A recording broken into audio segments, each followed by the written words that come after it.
morning to the respected principal, coordinators, teachers, brothers, sisters, and my dear friends. I'm Aditi Baral, a student of grade 10, and I'm going to present the today's news. Let's begin with international news. Countries all around the world are working together to address the global issues such as climate change, technological advancement, and economic development.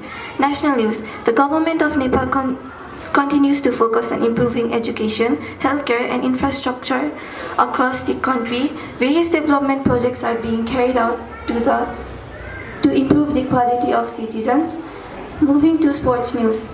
Football and cricket tournaments are attracting fans worldwide. Players are performing well and preparing for their upcoming competitions. The weather report. The weather will be partly sunny with some clouds of afternoon showers. The highest temperature will be around 32 degrees Celsius while the lowest temperature will be around 20 degrees Celsius.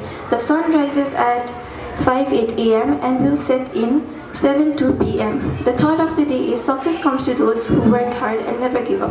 I repeat, the success comes to those who work hard and never give up. The word of the day is optimistic. OPTIMISTIC, optimistic, having a positive outlook about the future. Thank you.